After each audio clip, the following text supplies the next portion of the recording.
우리 한번 옆 사람 보고 인사할까요? 하나님의 은혜가 당신에게 임하길 원합니다. 하나님의 은혜가 당신에게 임하길 원합니다.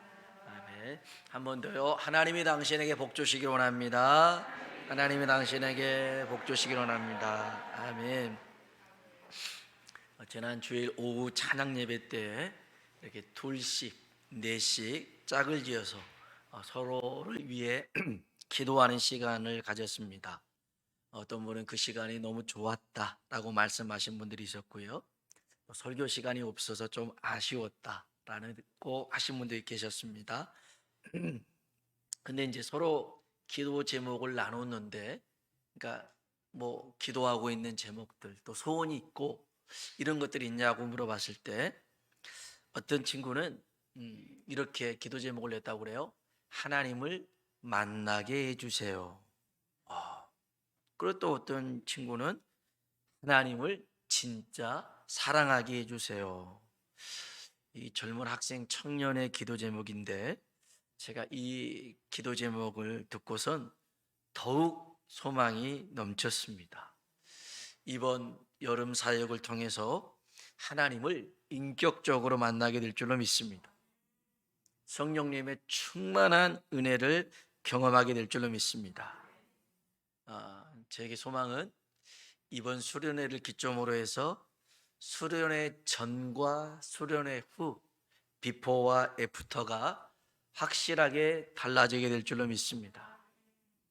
그러기 위해서는 우리가 믿음으로 무장을 해야 됩니다. 믿음이 없이는 아무런 역사가 일어날 수가 없습니다. 그래서 믿음을 소유하고 이 믿음을 갖기 위해서 오늘 본문에 있는 말씀을 보면서 어떻게 내게 이런 것들을 채워 넣어야 될까? 그것을 한번 살펴볼 건데요. 먼저 12장 1절 말씀 읽어보겠습니다. 읽어볼까요? 이러므로 우리에게 구름같이 둘러싼 증인들이 있으니 모든 무거운 것과 얽매이기 쉬운 죄를 벗어버리고 우리 앞에 당한 경주를 하며. 아멘. 여기 보니까 이러므로 우리에게 구름같이 둘러싼 허다한 증인들이 있으니, 이 증인이 누구냐면 그 앞장 11장에 나오는 믿음의 사람들입니다. 11장에 얘기되어지는 열거되어지는 그 믿음의 증인들이 뭐 적어놓은 거는 일부겠지만 이렇게 많더라는 겁니다. 그래서 우리들도 이 믿음의 증인들과 같이 어떻게 해야 되냐면, 첫 번째가요, 여기 모든 무거운 것과 얽매이기 쉬운 죄를 벗어버리라는 것입니다. 방해물과 유혹거리를 제거하라는 거죠. 제거하라는 것입니다. 방해물이 뭡니까? 그 무거운 것들, 어떤 이가 그래요, 삼집이라고 얘기를 하더라고요. 얽매이기 쉬운 죄, 유혹거리를 이욕이라고 그래요. 삼집과 이욕. 삼집이 뭐냐면 고집, 아집, 트집이더라고요. 고집, 아집, 트집. 고집이 뭐냐? 자신의 이기적인 생각이나 판단, 결정을 밀고 나가는데, 고집은 자기만 생각하는 거래요. 자기만 생각. 아집이 뭐냐? 고집을 과하게 부리는데 다른 사람도 자기 생각에 맞추도록 강요하는 것. 내 생각에 맞추도록 강요하는 게 아집. 트집이 뭐냐? 남을 지적하고 남의 문제에 관여하면서 이게 편가르게 하는 것. 이게 트집이라는 겁니다. 고집, 아집, 트집, 이런 것들이 방해물이 되는 겁니다. 믿음 생활하는데 방해물이 돼요.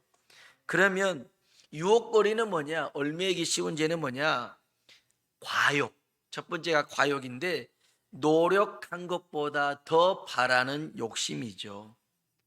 내 그릇은 이만큼인데 그릇보다 더 많은 것을 담으려고 하는 것, 그게 과욕이고요. 탐욕은 뭐냐면 노력도 하지 않고서 갖고자 하는 욕심이에요. 원칙과 질서를 무시해 가면서 그냥 가지려고 하는 게 탐욕이라는 것입니다. 이 방해물과 유혹거리를 제거하라. 한마디로 말하면 내 자신을 내려놓으라는 것입니다. 내려놔야 돼요. 여러분, 믿음의 경주는요, 이것저것 다 짊어지고 뛰는 게 아닙니다. 달리기 하다 보면 최대한 가볍게 뛰어야겠죠. 우리에게 제일 무거운 짐이 뭔지 아십니까? 다른 누구도 아닌 내 자신이 제일 무거운 짐입니다. 내가 욕심 부르는 게 제일 무거운 짐입니다. 방해물이 되고 유혹거리가 되는 것입니다. 오늘 내 자신을 하나님 앞에 내려놓는 시간 되길 주의 이름으로 축복합니다. 내 욕심도 내려놓고 그 다음에 내가 주장하고 막 밀고 나가는 것도 내려놔 보십시오. 그러면 그 순간에 하나님이 역사하실 줄로 믿습니다. 두 번째는요, 뭘 해야 되냐면 1절 이제 그 마지막에 보면 인내로서 우리 앞에 당한 경주를 하며, 여러분, 우리가 믿음의 역사를 만들기 위하여 인내해야 될 줄로 믿습니다. 인내가 뭡니까? 참고 견디고 기다리며 끝까지 뛰는 것이 인내입니다. 아까도 얘기했지만 믿음의 경주라고 했는데 이 경주는 100m 단거리가 아닙니다. 이 경주는 하루만 뛰고 마는 것이 아닙니다. 한 번만 하고 그만두는 게 아닙니다. 믿음의 경주는 끝까지 결승선까지 뛰어야 될 줄로 믿습니다. 마태복음 24장 13절에 보니까 끝까지 견디는 자는 구원을 얻으리라. 끝까지 해야 됩니다. 끝까지. 그래서 여러분이 이 인내할 수 있는 방법, 그게 뭐냐면 사랑하면 됩니다. 사랑하면. 누가 어떤 대상에게도 자꾸 이게 한 번, 두 번은 참는데 세 번 이상은 못 참고, 직장에서도 학교에서도 막 짜증나는 사람 있잖아요. 그 사람한테 인내할 수 있는 방법이 뭐냐면 사랑하는 겁니다. 고린도전서 13장 4절에 보니까 사랑은 오래 참는 거래요. 오래 참는 거래요. 그리고 13장 7절에 보니까 사랑은 모든 것을 참으며 모든 것을 믿으며 모든 것을 바라며 모든 것을 견디느니라.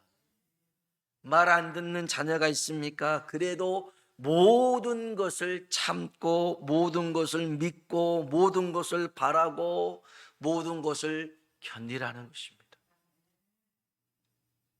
사랑하라는 거죠. 사랑하라는 것입니다.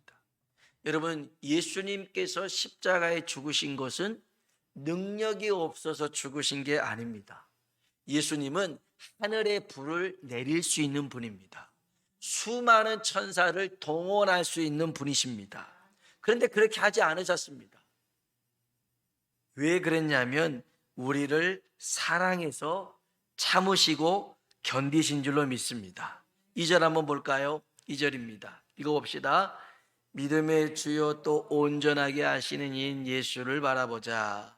그는 그 앞에 있는 기쁨을 위하여 십자가를 참으사 개의치 아니하시더니 하나님 보좌 우편에 앉으셨느니라. 아멘. 참으셨어요. 근데 왜 참았냐면 여기 2절 중반에 보니까 그는 그 앞에 있는 기쁨을 위하여 십자가를 참았더라는 것입니다. 그러면 그 앞에 있는 즐거움이 뭐냐? 어떤 일은 이제 죽으시고 다시 사흘 만에 부활하시는 그 부활이 있기 때문에 십자가를 참았다 말하는 이도 있고요. 2절 맨 후반절에 보니까 하나님 보좌 우편에 앉았다.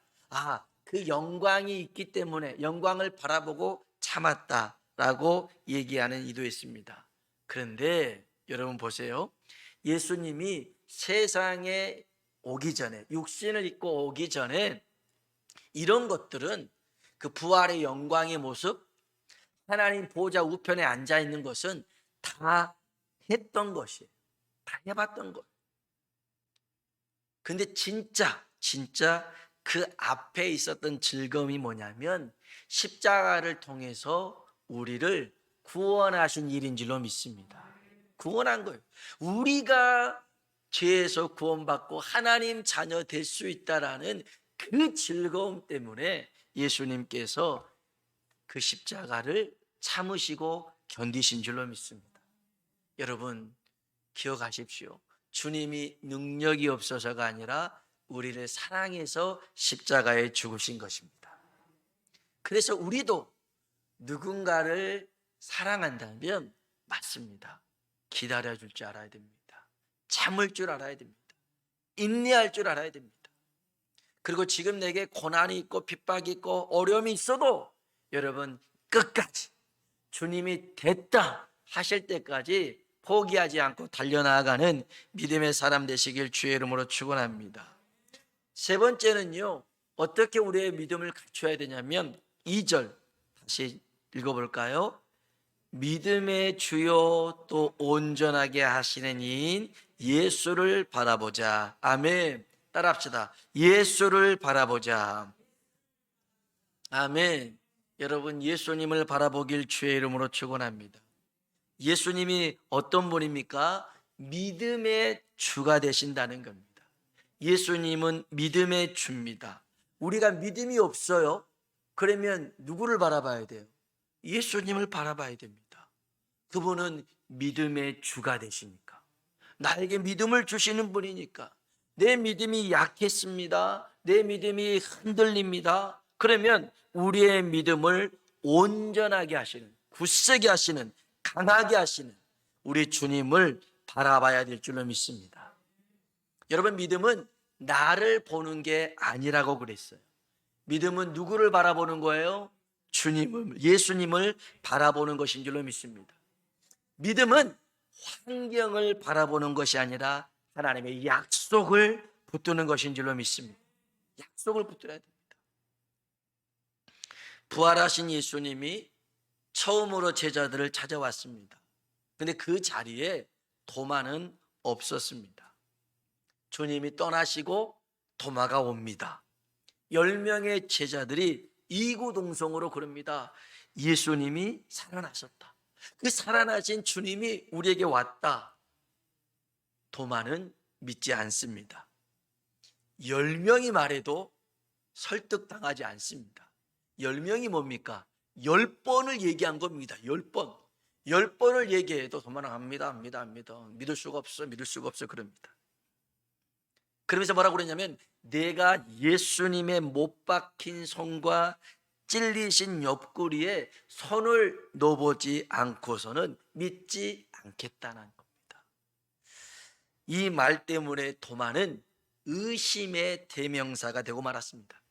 의심 많은 제자하면 무조건 도마입니다. 도마요. 그런데 제가 이 도마를 이렇게 묵상을 해봤어요. 묵상을 해보니까 사실 도마라는 제자는요, 선천적으로 회의적인 사람입니다. 어떤 상황이 놓이면 긍정적으로 해석하는 사람이 아닙니다. 부정적으로 최악의 상황을 늘 염두하는 사람이 도마였습니다. 요한복음 11장에 보잖아요. 이 나사로가 병들어 죽었다는 말을 듣고 예수님이 그래 다시 가자 그랬더니 제자들이 그럽니다. 좀 전에 그 유대에서 우리를 돌로 쳐 죽이려고 했는데 그쪽으로 다시 가시려고 합니까? 괜찮다. 지금은 낮이니 하나님이 일할 때다. 가자. 그럽니다. 그때 도마가 요한복음 11장 16절에 뭐라고 그러냐면 주와 함께 죽으러 가자. 그럽니다. 이게 믿음이 좋아서 그래 우리 주와 함께 죽으러 가자가 아니라 가자 가. 그냥 가져 죽으면 되지. 주와 함께 죽으러 가자. 이런 뉘앙스입니다. 그러니까 도마는 선천적으로 이게 좋게 받아들이지 못한 사람입니다. 그런데 예수님이 부활하셨단 말을 제자들 10명의 제자들 얘기하는데 믿고 싶죠. 진짜 믿고 싶은데 안 믿어지잖아요. 안 믿어지잖아요. 사실은 안 믿어지는 것보다 도마의 마음속에는 다른 사람들의 말이 아닌 자기가 진짜 만나고 싶은 거예요. 자기가 진짜 그 주님을 경험하고 싶은 거였어요. 다른 사람의 말로 위해서가 아니라 내가 진짜 그 주님을 보고 싶은 거였어요. 저는 이 마음이 처음에 우리 학생과 청년의 그 기도 제목, 하나님을 만나고 싶습니다. 하나님을 진짜 사랑하고 싶습니다. 그 마음과 동일하다고 생각해요. 토마도 진짜 주님 만나고 싶었어요. 부활하셨다고 하니까 주님 만나고 싶었어요. 주님이 다시 찾아오셨어요. 못 박힌 손을 내밀면서 만지라고 그랬어요. 근데 도마는 차마 만질 수가 없었어요. 진짜 주님이셨거든요. 진짜 주님이 자기를 위해 찾아온 거잖아요. 10명의 제자는 그 전에 만났는데 이제 뭐 가룟 유다는 죽었으니까 11명 자기를 위해서 다시 찾아오신 거잖아요. 얼마나 고마워요. 그래서 도마가 이렇게 고백해요. 요한복음 20장 28절에 보니까 한번 따라 합시다. 나의 주님이시요 나의 하나님이시니이다. 아멘. 도마가 비로소 고백합니다. 나의 주님이시요 나의 하나님이십니다. 진짜 그 주님을 만난 거죠. 사랑하는 성도 여러분, 우리가 어떤 상황에 놓였을지라도 믿음의 주를 바라본다면 최선의 길로 인도하실 줄로 믿습니다. 제가 좋아하는 말씀이 있어요.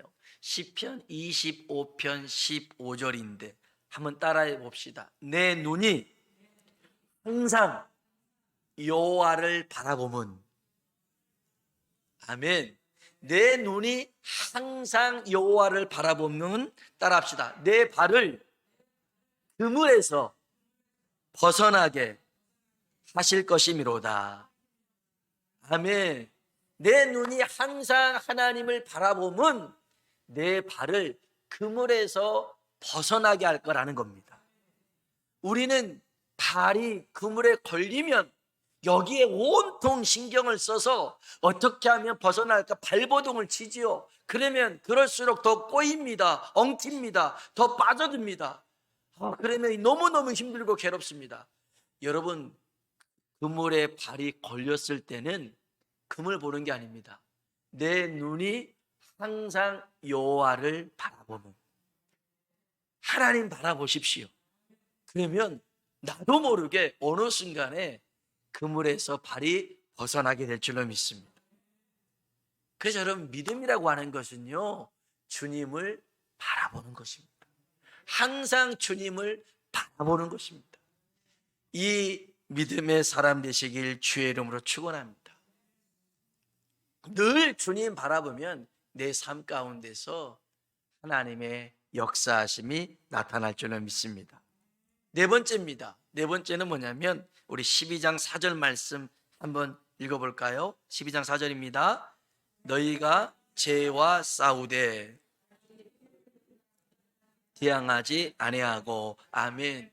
한번 따라합시다. 죄와 싸우라. 죄와 싸우라. 여러분, 우리가 싸워야 할 것은 죄인 줄로 믿습니다. 여기 보니까 죄와 싸우되 어떻게 싸우라고요? 피 터지게 싸우라는 것입니다.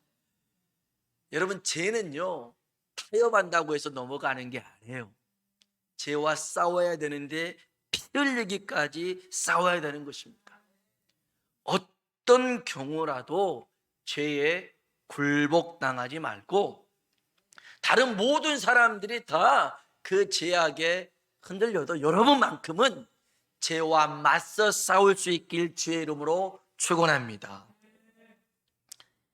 이순신 장군이 전라 자수영 절도사로 임명을 받아서 데려옵니다. 그때 경상 자수사는 박홍이고 경상 우수영은 원균, 전라 우수사는 이역기였습니다. 이미 이 사람들은 다 있는데 갑자기 이순신이 낙하산으로 전라 자수영으로 온 겁니다. 그러니까 지금도 그렇지만 우린 별로 낙하산 안 좋아하잖아요. 밑에서부터 올라오는 걸 좋아하지 푹 떨어지면 이거 다 기분 나빠하잖아요. 그래서 여기 있는 그 자수형 자수사 우수형 이런 사람들이 싫어했어요. 그래서 1597년 2월에 이 경상 우수형이었던 원균이 모함을 해서 결국 이순신은 한산 통제령에서 체포를 당합니다. 그리고 한양으로 압송돼 가죠. 이제 국형장이 열렸습니다. 선조가 지켜보는 가운데 문무백관 200명이 모여서 이순신은 역적이다, 죽어 마땅하다 이렇게 외칩니다. 아침부터 다음 날 새벽까지 읍조하면서 임금이었던 선조도 마음으로 동조합니다. 굉장한 압박이 있었죠. 이순신을 발탁해서 6계급을 파격 진급시켰던 유성룡마저도 공은 공, 사는 사 하면서 이순신이 죽어야 합니다 라고 얘기합니다. 모든 문무백관이 이순신을 죽여야 한다라고 할 때에 그때 당시 영의정이었던 이원익이라는 사람이 있습니다. 영의정이면서 도체찰사였습니다. 발음이 어렵더라고요. 이 도체찰사가 뭐냐면 국가 비상사태 때의 총사령관입니다. 그러니까 국가가 어려움이 있을 때 이 사람이 가장 높아요. 임금보다 더 높아요. 이 도체찰사, 어렵네. 도체찰사인데 이 사람이 오리 이온익이라는 영의정이었어요. 그래서 이제 이 사람이 모든 고난을 가지고 있는데 사람들이 다 이순신 죽어야 된다라고 할 때 이 이온익 대감의 허락이 없으면 임금도 죽일 수가 없는 겁니다. 그래서 계속 이 이온익 그 영의정을 압박을 하죠. 그럴 때 청사의 길이 남을 유명한 명대사를 고합니다. 이렇게 얘기합니다. 전하께서 전시에 신을 패하지 못하시는 것처럼 신 또한 전쟁 중에 삼도 수군 통제사인 이순신을 해임하지 못하옵니다. 그런 거예요. 이 이원익의 말에 선조도 체념을 합니다. 이틀이나 걸쳤던 국형장의 문무백관 모두가 지켜보는 가운데 선조가 그럽니다. 도체찰사가 그리 말을 하니 이순신이 죄가 없는가 보구나. 그리고 끝나버립니다. 199명이 다 죄가 있다라고 이순신 죽여야 한다라고 할 때 한 명만큼은 아니다라고 얘기를 한 거였습니다. 그래서 다시 이순신이 백의종군 해가지고 오게 되는 거죠. 아마 이 이원익 대감이 없었더라면 이순신은 없어졌을 겁니다.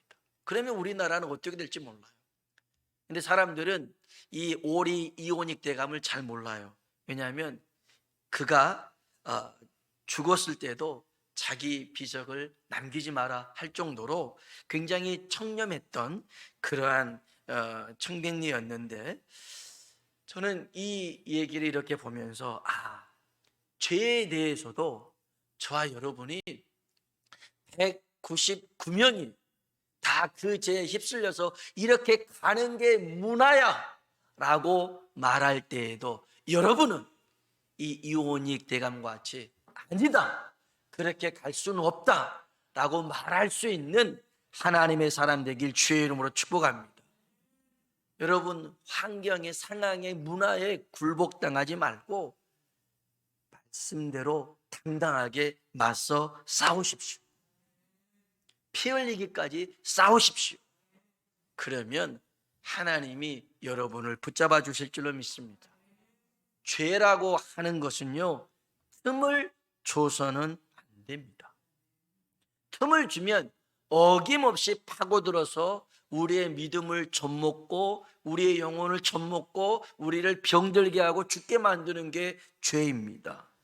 그러기 위해서 그러지 않도록 우리는 늘 우리 영혼을 말씀으로 지켜야 될 줄로 믿습니다. 시편 119편 11절에 보니까 내가 주께 범죄하지 아니하려 하여 주의 말씀을 내 마음에 두었나이다. 내가 범죄하지 않으려고 주의 말씀을 내 마음에 뒀대요. 달리 말하면 우리가 언제 범죄하고 넘어집니까? 내 안에 말씀이 없을 때 넘어집니다. 말씀이 없을 때. 이 하나님의 말씀이 나의 정체성입니다. 여러분, 막 화가 나고 싸우고 막 다툼이 있을 때에 그치, 내가 목사지, 내가 성도지, 내가 하나님이 이럴 때 참으라고 말씀하셨지, 용서하라고 말씀하셨지, 인내하라고 말씀하셨지, 그러면 참을 수가 있는 겁니다. 넘어갈 수가 있어요. 근데 그러지 않고 하나님 말씀은 온데간데 없고 감정만 욱해가지고 싸우고 다투다 보면 이게 낭패를 만나요. 저도 막 가끔 운전하다 보면 그런 상황이 있어서 막 욱하다가 만약 이렇게 막 생각을 해봐요. 싸웠어요. 싸워가지고 경찰서 갔어요. 경찰서 갔는데 직업이 뭐예요? 목사입니다. 이거 얼마나 이게 창피한 일이에요. 끔찍하죠. 그러니까 생각하면 좀 참아야 되는데 네가 목사잖아 라는 이런 정체성들을 늘 생각해야 되는데 그렇지 못할 때도 있어요. 여러분 기억하십시오. 죄는요 타협하는 게 아니에요. 죄는 싸워야 되는데 언제까지요? 피 흘리기까지 싸워야 됩니다. 처절하게 싸우자는 거예요. 처절하게. 다른 사람이 다 그렇게 휩쓸려 가도 여러분만큼은 죄에 휩쓸리지 말고 맞서 싸워서 승리하는 하나님 사람 되길 주의 이름으로 축원합니다. 마지막 끝으로 5번째입니다. 12장 5절입니다. 12장 5절 읽어보겠습니다. 또 아들들에게 고난하는 것 같이 너희에게 말씀도 잊었도다. 일러스되 내 아들아 주의 징계하심을 경히 여기지 말며 그에게 꾸지람을 받을 때 아멘 아멘 권면의 말씀을 기억하라는 것입니다. 주의 자녀들에게 하시는 내 아들들아 그러잖아요. 아들들에게 권하는 것 같이 너희에게 권면하신 말씀을 잊었도다. 하나님이 우리에게 권면하신 말씀이 있습니다. 그 말씀이 어떤 데는 쓴소리로 들립니다. 잔소리로 들립니다. 듣기 싫은 소리처럼 들을 수 있습니다. 그래서 안 듣죠. 내 마음대로 합니다. 그러다가 꾸중을 듣습니다. 매를 맞을 수도 있습니다. 그럴 때에 하나님이 날 안 사랑하구나 그렇게 생각하지 마시고 여기 한번 6절 봅시다. 6절 읽어볼까요? 그 사랑하시는 자를 징계하시고 그가 받아들이시는 아들마다 채찍질 하심이니라. 아멘 아멘. 여러분 주님이 사랑하는 자를 뭐 한다고요? 징계하시고 또 받아들이는 아들마다 채찍질 하신다는 거예요. 내 자녀니까 내 자식이니까. 언젠가도 한번 그런 얘기 드렸는데 길을 가는데 이쪽에 막 이 중고등학교 얘네들이 막 다들 모여가지고 바닥에 침을 태태 뱉어가면서 다리를 껄렁껄렁하면서 담배를 피워가면서 막 이렇게 있는데 그럴 때는 어떻게 해야 돼요? 속이 지나가야 됩니다.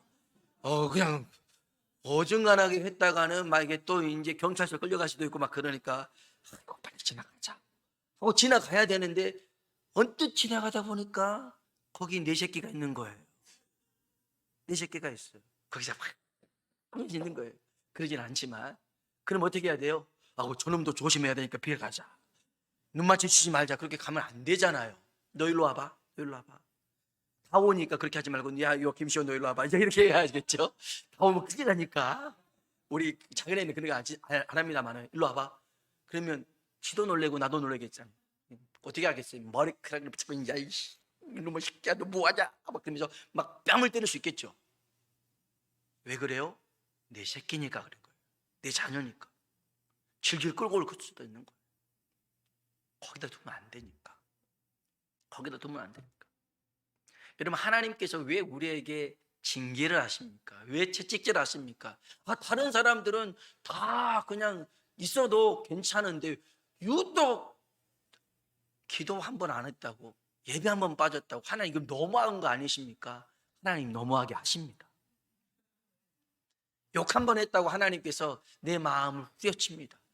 욕한 것도 아니에요. 그냥 심하게 그냥 말 한마디 했다고 하나님 이 마음이 편하지가 않아요. 잠이 오질 않아요. 왜 그래요? 하나님이 그 마음을 우리에게 주신 거예요. 하나님 자녀니까 넌 그러면 안 된다는 거예요. 왜 하나님은 나에게 이렇게 엄격하십니까? 어쩔 수 없어. 내 자녀잖니, 내 아들이잖니, 내 딸이잖니. 그러니까 하나님이 그렇게 하시더라는 것입니다. 그래서 여러분, 하나님이 우리에게 권면의 말씀을 하실 때에 여러분 길을 막지 마시고 그 말씀에 아멘하고 순종할 수 있길 주의 이름으로 축복합니다. 혹여 내게 채찍질이 있고 징계겠다 할지라도 하나님이 날 사랑하셔서 버려두지 않고 이러시구나. 그리고 하나님께로 속히 돌아올 수 있길 주의 이름으로 축원합니다. 말씀의 결론입니다. 여러분, 우리가 믿음으로 무장해야 하나님의 역사가 일어날 줄로 믿습니다. 믿음이 없이는 아무것도 일어나지 않아요. 그래서 여러분, 정말 이 믿음을 소유하기 위해서는요, 아까도 얘기했지만 방해물, 유혹거리를 제거해야 됩니다. 가장 큰 방해물은 내 자신입니다. 내 자신을 내려놓고, 두 번째로 인내하고, 세 번째로 믿음의 주 되신 예수님을 바라봐야 되고, 네 번째 죄와 타협해서는 안 돼요. 싸우되 피 흘리기까지 싸우시고, 마지막으로는 권면의 말씀을 여러분 기억하며 살아가시길 주의 이름으로 축원합니다. 기도하겠습니다.